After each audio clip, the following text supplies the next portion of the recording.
On this edition of Somerville Neighborhood News, Somerville residents at the Climate March in New York City, the latest on the Alderman's campaign finance reform law, an update on the possibility that hundreds of Tufts students might be evicted, plans for the Lincoln Park renovation, a glimpse of Senator Elizabeth Warren's talk at Tufts, and a visit to the East Somerville Foodie Crawl.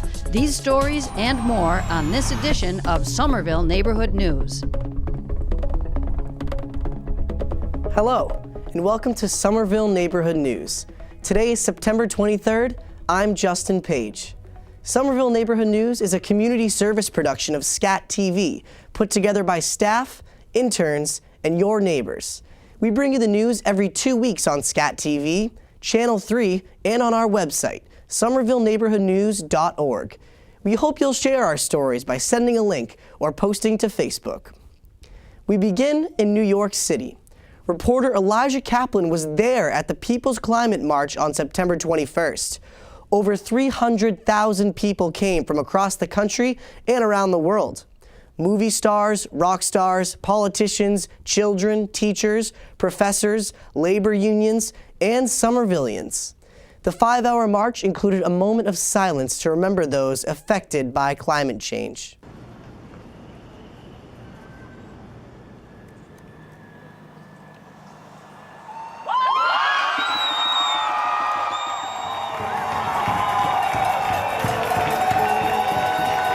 The People's Climate March is happening because leaders from around the world are gathered at the UN this coming week at the United Nations in New York City, and they're preparing for the next global climate talks. And so we thought it was a really important time when they're all here together to tell the leaders of the world that enough is enough, and we need them to lead. So we're going to do our part, we're going to get in the streets, we're going to do the work at home, but we actually need to change policies and we need to set bolder targets so that we can preserve a livable future.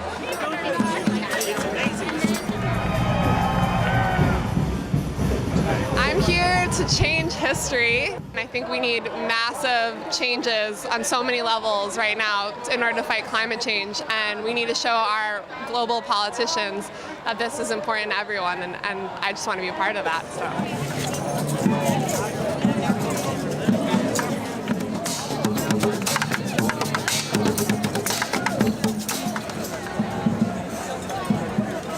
Everyone worldwide should care. It's going to affect them. The first things that we're going to start seeing are higher food prices as more extreme weather events around the world disrupt the natural growing cycles.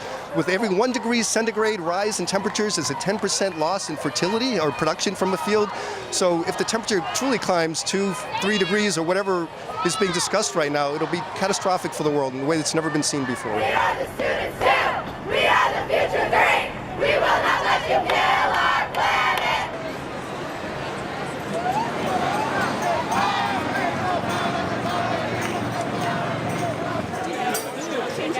We know that with climate change, we have a trend in New England of more dramatic, severe weather events. And so, for example, when it rains, sometimes now it rains a lot. Also, people in Somerville should care because we're human beings and, I don't know, the planet's in trouble.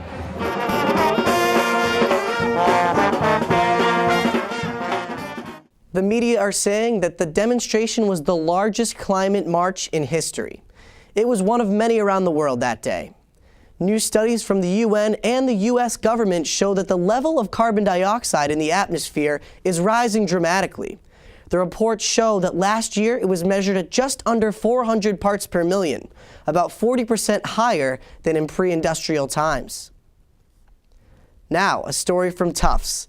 Reporter Sarah Zhang, a Tufts student, has this follow-up to our story on the University Accountability Act being considered by the Board of Aldermen. Some of these Tufts undergraduates may soon lose their housing because the city of Somerville might decide to enforce a law that says no more than 4 unrelated people can live together. About 1/3 of the university's undergraduates, 1,825 students, live in apartments and houses in Somerville and Medford. A law Somerville aldermen hope to pass would force the university to tell city officials where those students live, so that inspectors could come to investigate. One of the aldermen sponsoring the law, called an ordinance in Somerville, is Alderman President Bill White. The ordinance really doesn't target students. What it does is it targets a problem that our city is facing, and students are contributing to the problem. We face a situation where I think it's largely absentee landlords are renting to students above the amount that's permitted by law because it generates a lot of money. If you're a resident landlord, you're not, one, going to rent to a large number of students above what's permitted by law, and you're also not going to allow them to have parties that go until 2 o'clock in the morning. But you have the absentee landlords doing that, and the students themselves, unfortunately, who break the law and have, create noise problems, are affecting folks in the neighborhood as well. I wanted to talk to students who lived off campus with more than 3 roommates, but nobody would agree to speak on camera. I asked the Student Senate to make a comment, but the president only referred me to the administration. I asked the administration for an interview, but they said it was too early to comment on camera. Then I decided to do my own poll. I spoke to 12 students who live off campus to find out how many roommates they have and also what they pay. On average, each person pays about $710 for rent and utilities per month. The cost to live on campus at Tufts for one semester is $3,300, or about $825 per month. 2/3 of the students polled, 8 out of the 12, are violating Medford or Somerville zoning ordinances by having too many roommates. In Medford, only 3 unrelated students are allowed to share an apartment or home. I know of 2 students who already got letters threatening them with eviction, but they were not comfortable speaking on camera. But I did find one student willing to talk. He lives in Medford. We wanted to move off campus because our lottery numbers weren't that great for this year. I know a decent amount of people who live off campus, especially upperclassmen, because housing isn't guaranteed for Tufts students in junior and senior years. In Boston, where a similar law exists, officials have already made 150 inspections and issued 336 citations for code violations, including some with fines as high as $300. I asked Wang what he thought about the law and about the possibility that students might be evicted.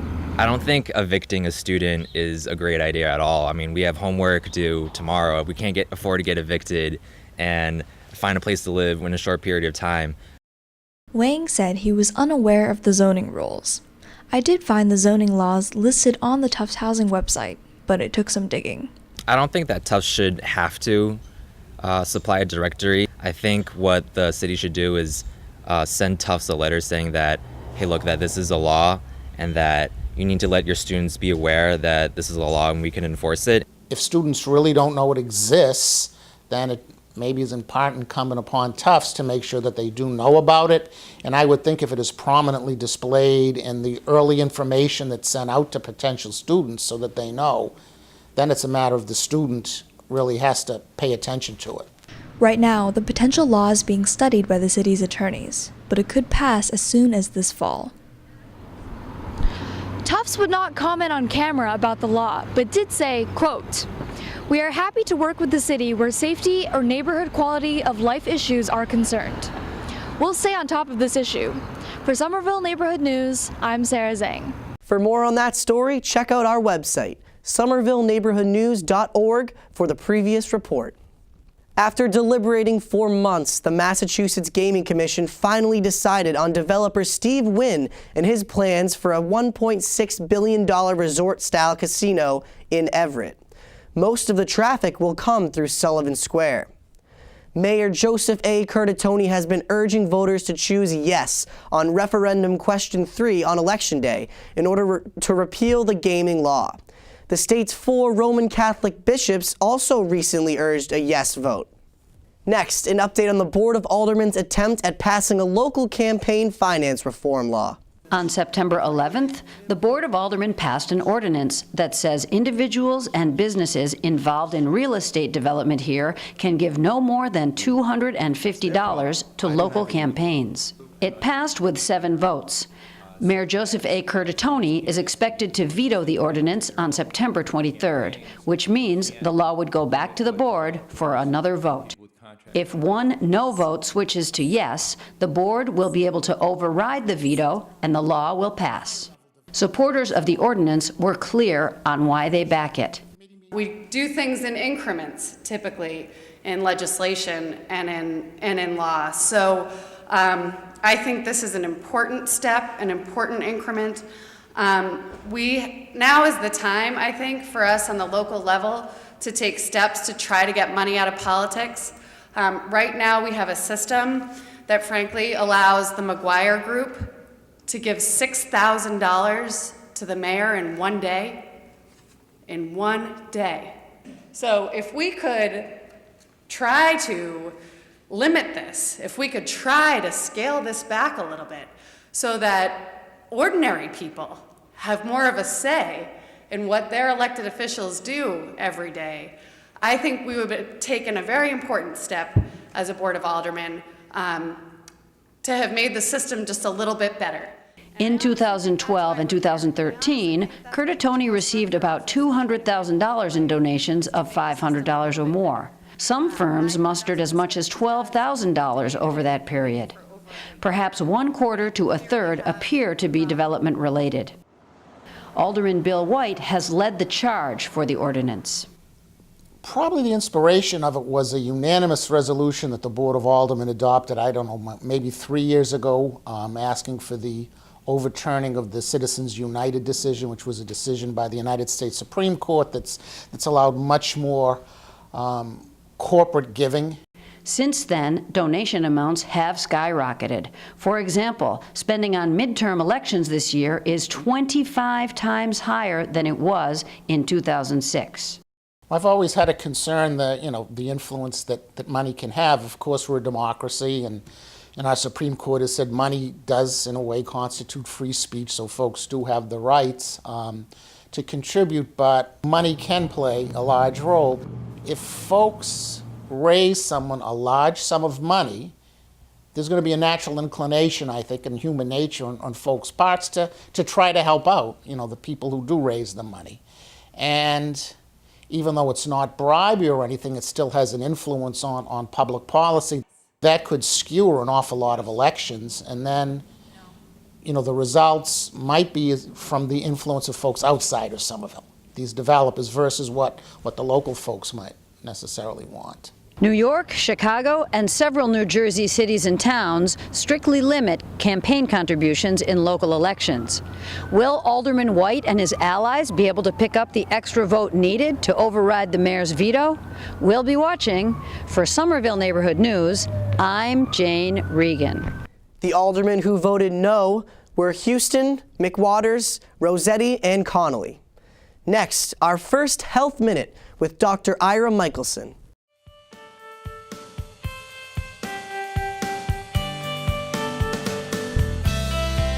Hello, I'm Dr. Ira Michelson. I want to speak to you today about a virus that's been in the news a lot recently, and we're going to be hearing about this in the Boston area very soon. This is enterovirus D68. This is not a new virus. We've known about this virus since the 60s, but every so often there's a small outbreak of it. Well, now we have major outbreaks and a lot of sick children in the midsection of the country. This is especially worrisome in children who have respiratory illnesses or asthma. They're very likely to become quite sick with this disease. It's manifested by coughing and sneezing. It's transmitted through droplet secretion, so sneezing and coughing can transmit this virus. This virus has no specific treatment. There is no vaccine, so what we need to do is prevent its transmission.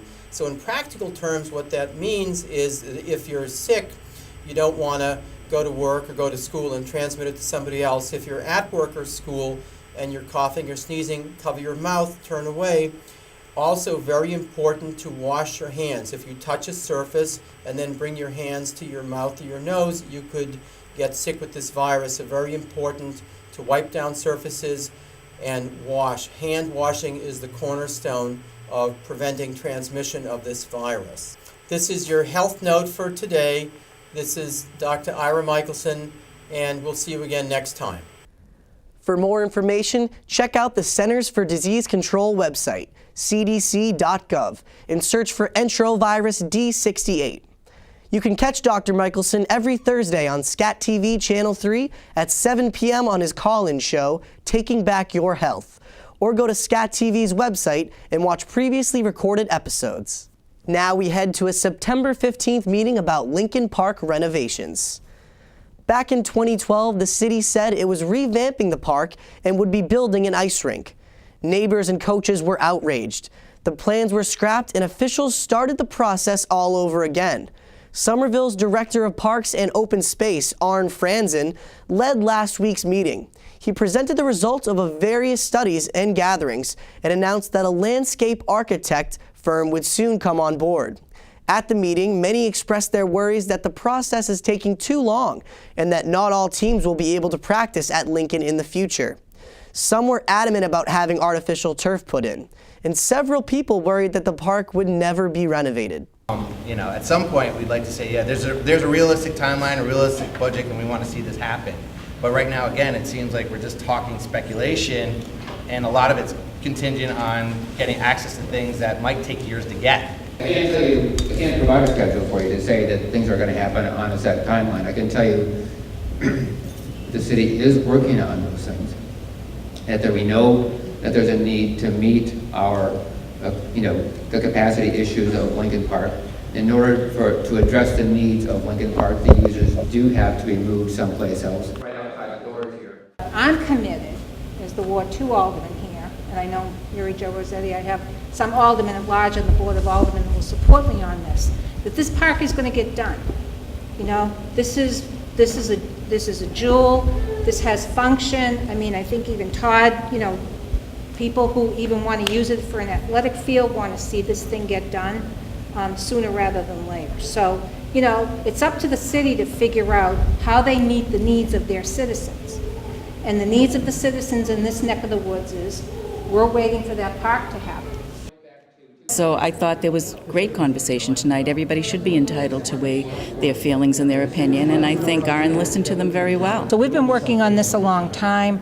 I think it was a great meeting. Several people came up to me and said that they thought it was great. They're looking forward to the next step, which is the RFP going out for the landscape architect. So the next step, Marianne, is? Once the landscape architect is chosen, to come back to the community and to have the landscape architect work with the community. How many meetings, 3, 4, 5, 7, whatever it takes, to kind of take all those ideas that have already been accumulated and then to see how they fit into a design. Next, the first in a new series. With Union Square on the brink of change, we decided to take a closer look at the people, places, businesses, and organizations that make it special.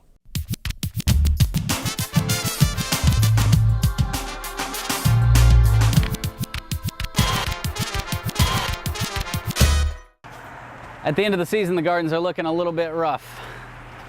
Got some good kale and nasturtium out here.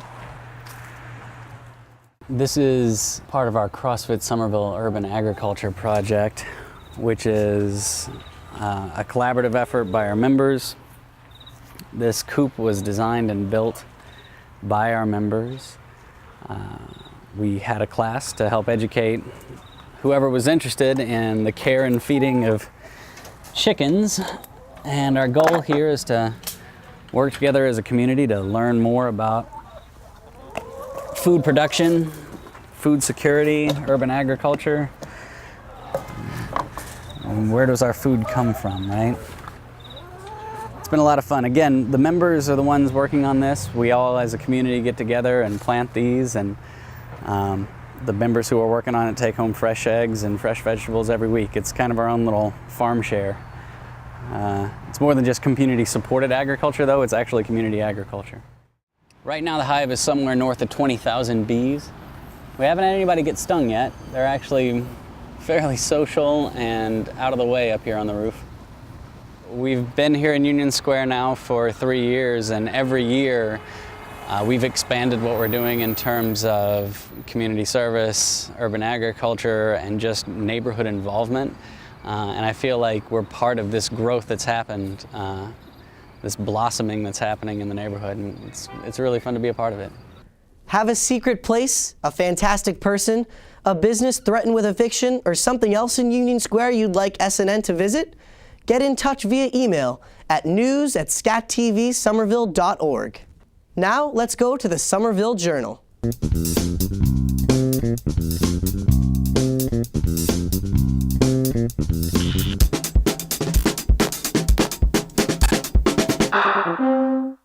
Hello, in this week's Somerville Journal, we'll have the latest on plans to renovate or rebuild the high school. We'll have a report on the new electric cars that will be coming to the city, and we'll be looking at how residents are upset about trees being planted outside of their homes. You can always read us at wickedlocal.com/Somerville and get in touch with me either on Twitter @VilleJournal or 617-629-3385 or datkinson@wickedlocal.com. Senator Elizabeth Warren spoke at Tufts on September 15th. News Director Jane Regan brings us the story. Some 500 students, faculty, and neighbors came out to hear Warren in conversation with Dean Alan Solomont of the Jonathan M. Tisch College of Citizenship and Public Service. But there were also protesters. A lot of us really admire Elizabeth Warren in many ways. You know, I personally worked on her campaign, and what she's doing about the banks and the financial system in the Congress is really good. We support her on that. But we're here to say, you know, it's not okay to say you're a progressive and justify the massacre of civilians in Gaza. In August, Warren disappointed supporters like Klein by saying that Israeli strikes near schools in Gaza were justified as self-defense. We're here to say that that's not okay, and that she calls herself a progressive, and in a lot of ways she is, but it's not progressive. As our flyer says, it's not progressive to justify war crimes. During the one-hour conversation, Warren deplored what she called the hollowing out of the middle class and the lack of government investment in education, research, and infrastructure. Speaking about the future, she said, "I'm scared. This country really is at a crossroads. This country works incredibly well for those who have lots of money. It works incredibly well for big corporations. I mean, it's working. They're doing well. For the rest of America, this country is not working so well. And Washington is not working at all." During the question period, Warren was asked about her position on unions, adjunct faculty, and on the Israel-Gaza conflict. I'm extremely concerned that Jews don't do to another people what was done to them. I think that's fair. You recently said that you believe that Israel has a right to self-defense. Do you also believe that the Palestinians have a right to self-defense? Of course.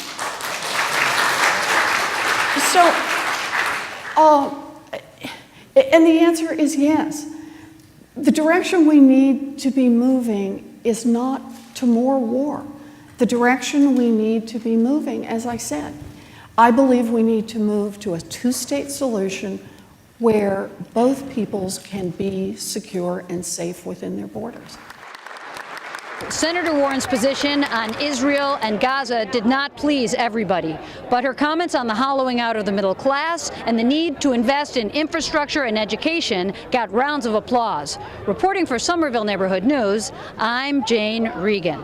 Here's a new feature where we hear from representatives of the city's diverse communities.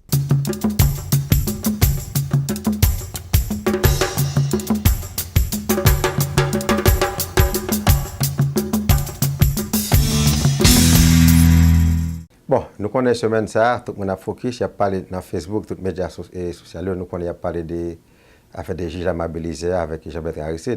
Comme pour moi qui ne connaissent pas, et juge amabilisé, son juge qui corrompt, il a été suspendu monsieur pendant 10 ans, même à le plaider dans le tribunal. Mais malheureusement, c'est juge amabilisé qu'on y a au point, qui vient mettre en face Jean-Bertrand. Nous connaissons juge Jean-Bertrand, malgré des coups d'État, monsieur prend. Monsieur dans le pays là, monsieur va avec des bonnes choses la carrière pour contre lui dans l'appel mais pour là c'est juste là mobiliser yo voyer qu'on y a qui sont paquet de fois accusation on va pour pas poser des problèmes et nous connaît il y a même un congressman qui parle de Maxime Modé qui parle de ça tout dans tous les médias sociaux on tout on appelle Jean-Bertrand Aristide et nous connaît encore tout une bagarre parler là tout et dans la semaine qui vient là c'est Caribbean Team et production qui a présenté New Look et avec King Ali la rivière. Dans samedi 28 septembre là, dans 25 Odein, We end with a visit to the East Somerville Foodie Crawl. I'm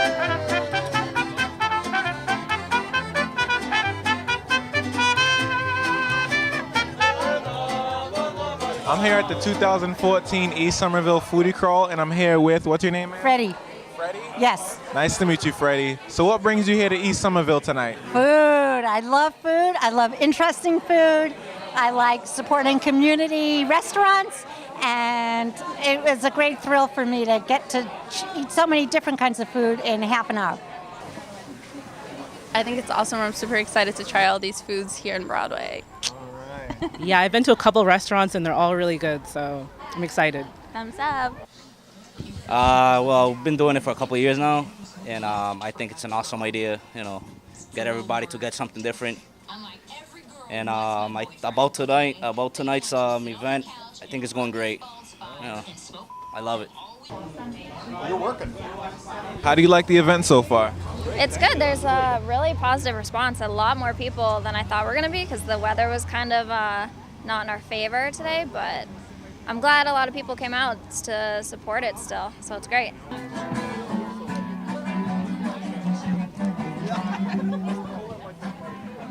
We are just friends getting together, and we want to explore some food and get stuffed and just enjoy ourselves. It's actually my second time doing Foodie Crawl, and it's just a good experience, like trying all the different types of foods from all the cultures. Oh, that's nice. It's really fun. I like the food. I like the people. It's really warm. It's a little bit chill, a little bit cold, but it feels really warm.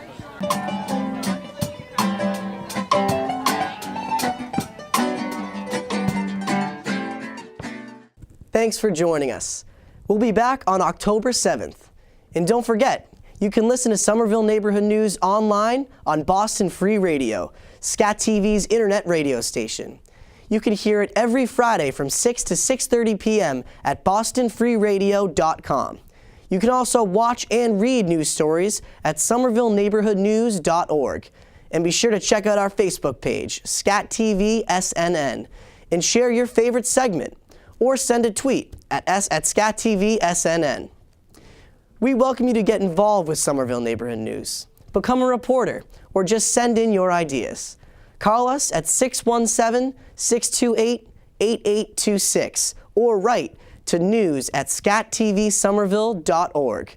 I'm Justin Page. See you around the neighborhood.